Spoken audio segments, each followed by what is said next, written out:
All right, so today I'm doing multiple things. I'm gonna be taking off this bent suspension strut, and I'm gonna take the other one off as well. I'm gonna take this subframe off because the subframe is bent. We're gonna talk about that. And I gotta get the battery out, I gotta get all of this stuff off. And I'm actually gonna take the rear wheel off because I have plans for that. I'm gonna take the tank back off. I'm gonna take this front end off because I have these rust spots that I wanna get to, which I have already started to in other parts of the bike. If I have time, I'm gonna take the clutch cable off and probably reroute the new wiring harness, which means I gotta take all of this stuff off. We got a lot to do, but if you made a bet saying that any part of this frame would be bent, a lot of people thought that the entire frame would be bent, you make some money. But luckily, it appears to be that only the subframe is bent, and I've actually known this for quite a while.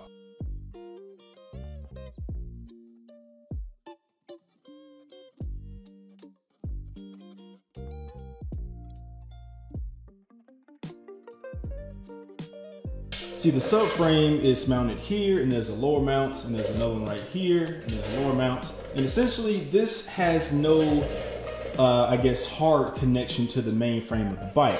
This simply houses these, basically computers and this cell equipment for the GPS, and it keeps that fender on here, and the signal lights. But the problem is, mine is slightly bent. I don't know if you guys can see it, but you guys can see how this part of the frame is straight, and we come here, this part is slightly bent in. And the reason being is that when this bike was in an accident, this part was pushed in almost like, kind of like this, which is of course why part of this is bent.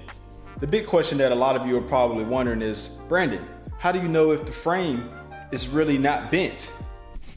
I mean, I don't, not without taking it to somebody that actually checks those things. Brandon, do you care if the frame is bent? You should care. I mean, I have reasons to believe mostly that it's not bent. And even then, I don't care. And if it is, I will cross that bridge when I get there. But today, we got to get that subframe off so I can possibly put it back in the position that it needs to be. All right, so to get the suspension strut off, we have to get the bike up off the floor, clearly. And for those of you that ask me constantly about my jack, this is a Pittsburgh jack. Got this jack from Harbor Freight. It's right at $100, and hey, it works. We got 2 bolts on each side. We got this one, and we got this one. Since the bike is already up in the air, there should be absolutely no issue to get this off. Forgive me, folks, I can't find the right ratchet today. This breaker bar is helping out just fine. The question is this gonna be a problem to get off? But these bolts look flat, and they still look good, so that's good to see.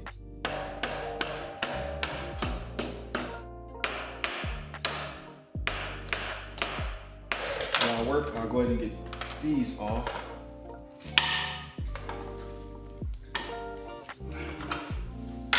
Problem? I'm hoping this one comes off a lot easier than the other side does. I'm supposed to jack the bike up when you're doing this, so. Damn, this one either? Wow. All right, let me put the bike on the ground.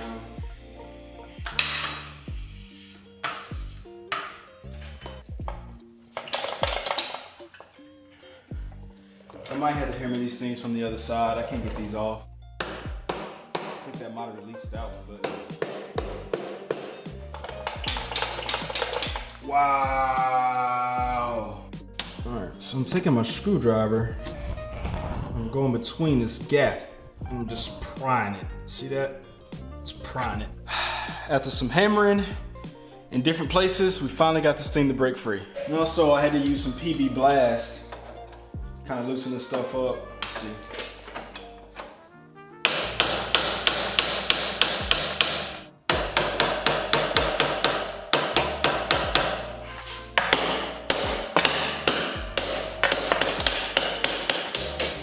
Yes! Oh man, this thing was a lot harder to get off than I thought this was when I first started this. Hey yo, anybody want to use the suspension strut, man? You know, hey yo, hit me up. I'll get to you for a good price.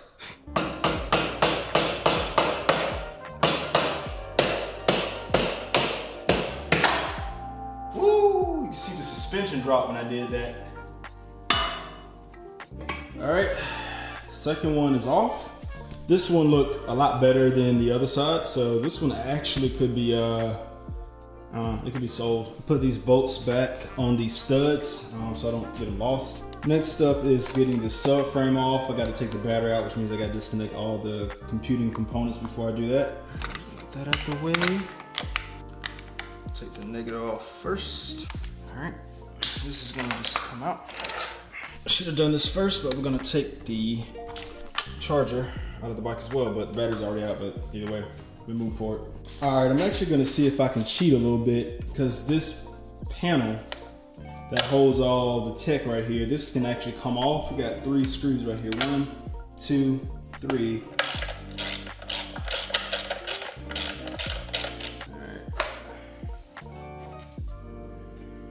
Okay.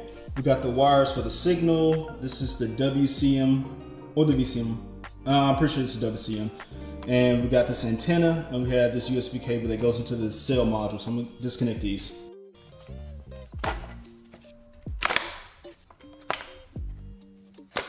All right, we got to go. All right, that's now free. Now that this is free, it can go off to the side until we're ready for the subframe again. All right, now we got a better view of the subframe and this rear tire.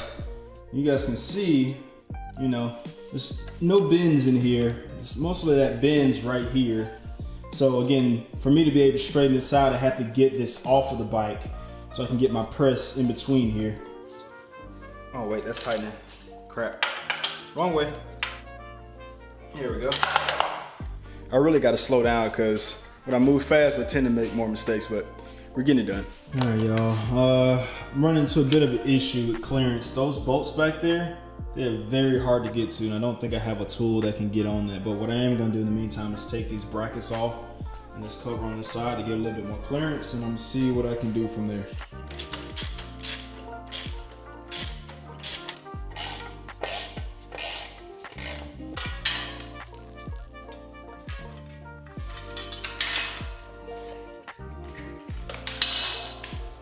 All right, we got the starter solenoid right here, and I forget whatever these other connectors are, but we're gonna have to disconnect these because that other screw is like right here. I'm guessing, man, the battery box is just gonna have to come out because this is just it's just hard to get to these. It's becoming a pain. It comes out like that. I'm just gonna kind of pull this out of the way. Unsuccessful at getting the subframe off tonight. Got the starter solenoid and everything right here. Next I'm gonna try to take off the fuse box, and that's the ECM right in there. I would have had this off, man, because these two are easy to get to. These are already broken. But that right there, those are just really hard to get to. We're gonna make this a to be continued. So see you in a bit. It is now the next day, and I was able to get the subframe essentially off. So let me show you what I did. All right, so we got this bolt here, and we got this bolt here, but the problem was getting to these 2 bolts here at the bottom. So what I did, and that's because I wasn't paying attention, there's 2 bolts under here that you guys can't see. There's 2 bolts in here that hold the battery box to the subframe. You can kind of see the holes right there. One right there, and one right there. So this one right there, and the other one's on the opposite side. But anyway, those 4 screws hold the battery box, but those 2 at the bottom hold the battery box to the subframe, and it makes it difficult to get to these 2 lower bolts. So once you do that, now you got some wiggle room to move this down. It allows you to get what you need in there to get those out. So now it's essentially loose, and I can hand turn these, and we're gonna get the subframe off. That's one, and the other one.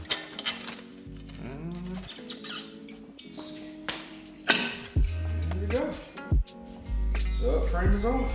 Now here's why the subframe was a problem in the first place. Looking at these subframe bolts, I can tell you that none of these appear to be bent or deformed, so obviously that's good news. These 2 mounts actually go into the bike. So this is the back of the bike. The problem is that you would think that looking at it, it looks fine. However, when you press on one side, clearly it's not level. When you flip it over, this is mostly where it needs to be. So on this side, it's fine. The problem is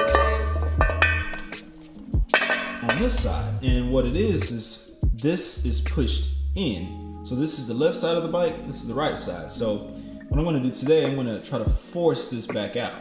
Some people would probably just say, Brandon, change that out versus trying to fix it, because yes, that does support the fender, it supports the electronics on the back, but most importantly, it supports passengers and luggage. But the thing is that it's literally just spreading it back out.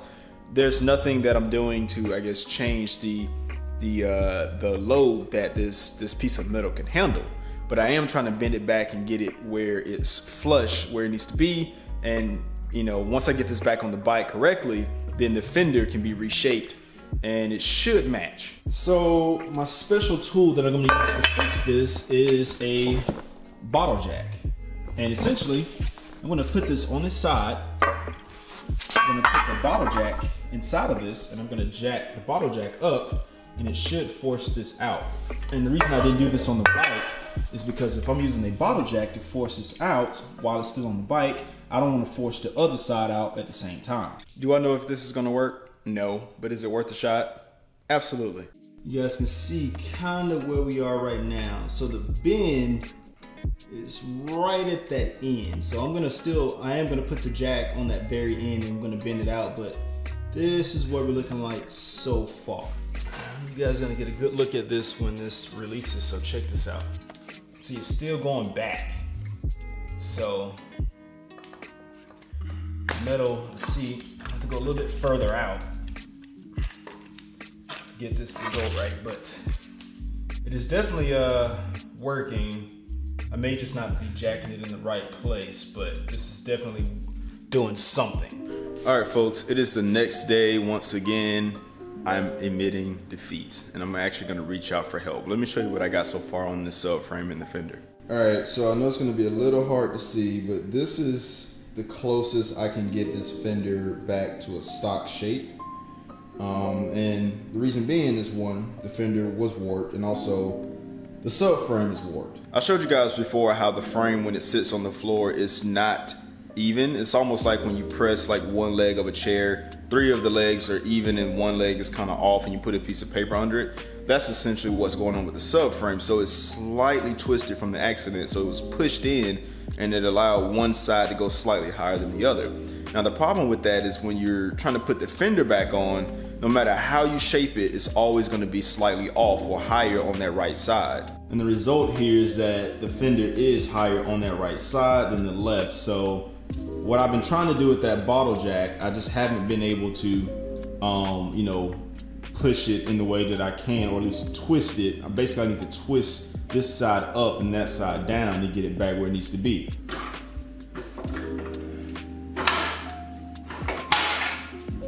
However, I did show you guys before that this side was pushed in significantly more, and the reason that was a problem is because, one, it's not straight. The signal light and the tail light bracket, or the license plate bracket, when you put that on, it's going to be closer to the tire. And of course, when the suspension compresses, that means that that bar could possibly rub the tire, and you're going to have a big problem.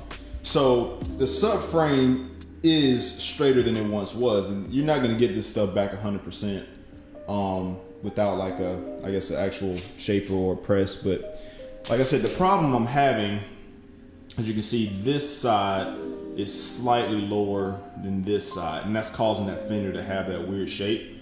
So what I'm going to do, I'm going to go ahead and take this off and take it to a fabricator. I'm going to get somebody to try to twist that frame ever so slightly to get that piece to line up and basically have all 4 corners sitting on the floor even, because if that's possible, well, I'm sure it is possible, but once that's done, I'll be able to shape that fender. That fender should pretty much almost line up perfectly once I do that. So I do have this loosely on, so I'm going to take it back off, and once we get this done, that should line up a lot more, and I'll be able to shape it exactly where it needs to be. And if you didn't know, I did reshape the front, even though it's loosely on there. I did reshape this because this was pulled out a lot more. I got this reshaped to where it's pretty much good to go as well. So I'm trying to get all this stuff situated so I can like take the tank back off and get this stuff ready for paint. But that is where we are. but we're gonna get it done. And also, I'm not about to spend $600 for a brand new subframe, especially when that one's pretty much like 85% where it needs to be. I'm just not doing that. This is actually a really good view of what I'm talking about, how it's off like that. So this is sitting on the tire, you can see that bend. So if this side comes up and that side goes down, we get a better shape. All right, after several unsuccessful attempts at getting this the subframe fixed, I am at a standstill on Saturday. The majority of the shops are closed on Saturday for good reason. You know, they're enjoying their day. And the 2 shops that I did call basically don't do the work that I need to get this subframe fixed. So the best I can do now is just wait till Monday and call up a few shops that I have on my list to try to see if they can, you know, bend this subframe back the way that I need it done. But this just shows that things don't always go to your plan. Even though I got up at 6 a.m. and I was like, I'm gonna get this done today. And I'm just not able to get it done. The reason I'm so adamant about getting this done, obviously, is because I want to get these parts to my paint guy so we can go ahead and start the process of getting paint. And because once everything's painted, we can pretty much put everything back together outside of, you know, I am missing my shocks that are over there that I have new shocks coming. And then that would allow me to do stuff like put the handlebars back on and bleed the brakes one last time and essentially get the bike started up with a hopefully fixed tank, or have to get a brand new tank or whatever I need to do. But the subframe is really holding me up because I have to reshape the fender and get it close to where it looks the way that I need it to look before I take it to the paint guy, because I don't want to take a tank and everything, or a fender or a side panel, and get that painted and then come back like a week later and try to get the fender painted. It's just not gonna look the way that it needs to, because I want all that stuff painted at the same time.